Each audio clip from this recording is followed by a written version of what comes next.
ESG investing, that is investing that puts an emphasis on the environmental, social, and governance characteristics of companies, continues to be popular. Investors may want to avoid ESG-related risks or to feel good about their portfolios, which are legitimate motivations. But how much good is ESG investing actually doing? I'm Ben Felix, portfolio manager at PWL Capital, and I'm going to tell you why a common approach to ESG investing is probably less impactful than you might think. Investors do care a lot about ESG considerations. In March 2016, Morningstar first published its sustainability ratings for mutual funds. They ranked more than 20,000 funds on a percentile basis and assigned globes to denote how sustainable a fund's holdings were.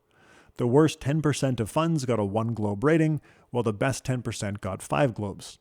Before these ratings, it was not easy for an investor to assess how sustainable a mutual fund was. When Morningstar deployed the globe ratings, the highest rated funds received a substantial uptick in inflows, while the lowest rated funds saw outflows. This effect is studied in the 2019 paper in the Journal of Finance, Do Investors Value Sustainability? A natural experiment examining ranking and fund flows. The authors note that while more detailed percentile rank and sustainability score data were made available, investors only responded to the globe ratings, suggesting that investors want a simple way to assess sustainability and that they ignore more detailed information even when it's available. The authors additionally find that people believe globe ratings are positively related to expected future performance and negatively related to expected riskiness, and that people considering environmental or social factors will allocate more to 5 globe funds. No surprise. This suggests that globe ratings as a symbol of sustainability affect investors' risk and return expectations and lead them to make choices based on non-pecuniary reasons, like feeling good about their portfolio.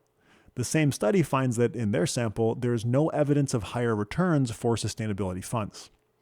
Similar findings across many studies suggest empirically that there has not been a statistically significant difference in performance between ESG and conventional funds. In theory, ESG funds should have lower expected returns due to investors' non-pecuniary preference to hold them and due to their ability to hedge ESG-related risks. If investors are hoping for market-beating returns from their ESG investments, they're likely to be disappointed. But that's not the point I want to focus on. The point I want to focus on is the idea that being an ESG investor is doing some good. The main idea with sustainable investing is that avoiding the least sustainable companies will increase their cost of capital, pushing them to be greener. Evidence on the ability of ESG investing to affect the cost of capital is mixed.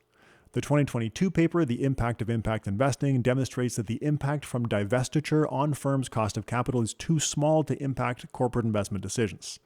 However, other research does suggest that sustainability-focused investors have been successful at raising the cost of capital for firms with negative environmental impact.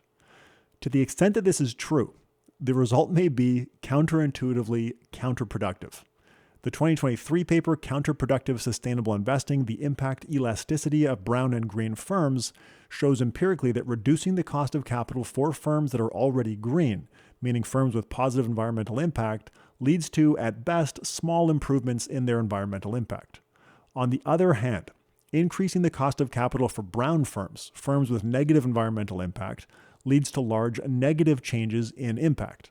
This means that sustainable investing that directs capital away from brown firms and toward green firms makes brown firms more brown without making green firms more green. The reason is simple. Green firms can't really get much greener, and when brown firms are backed into a corner by an increased cost of capital, they lean further into their existing high pollution production, or they maybe even cut corners on pollution mitigation. These findings suggest that sustainable investing aimed at increasing the cost of capital of firms with negative environmental impact may actually be, as the title suggests, counterproductive.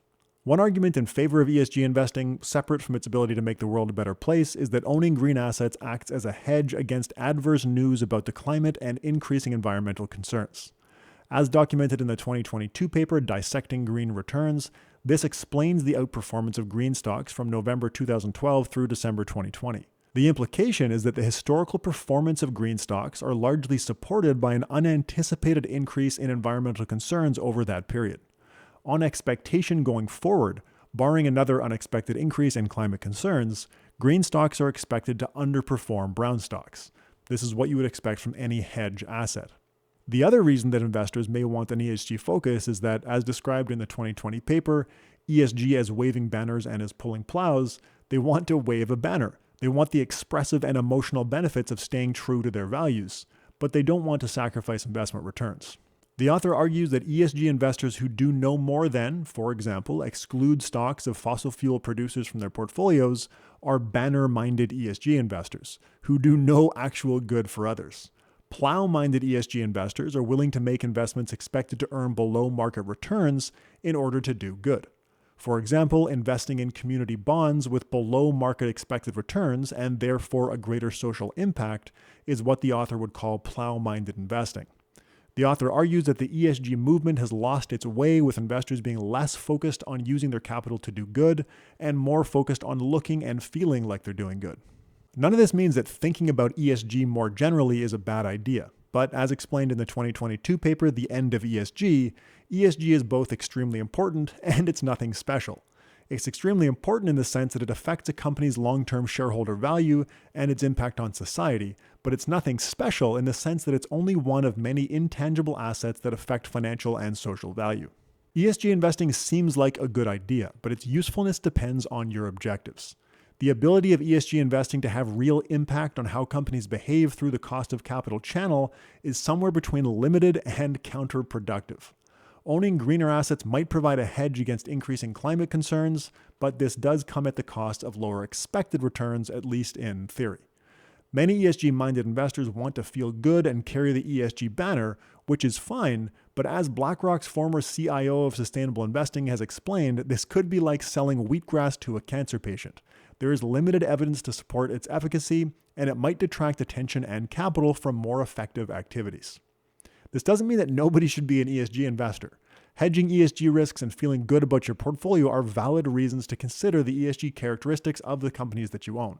When it comes to making the world a better place, I don't have the solution, but ESG investing probably isn't it. Thanks for watching. I'm Ben Felix, Portfolio Manager at PWL Capital. If you're in Canada and want to learn more about how PWL approaches portfolio management and financial planning, including how we handle ESG considerations, you can book a meeting with us below.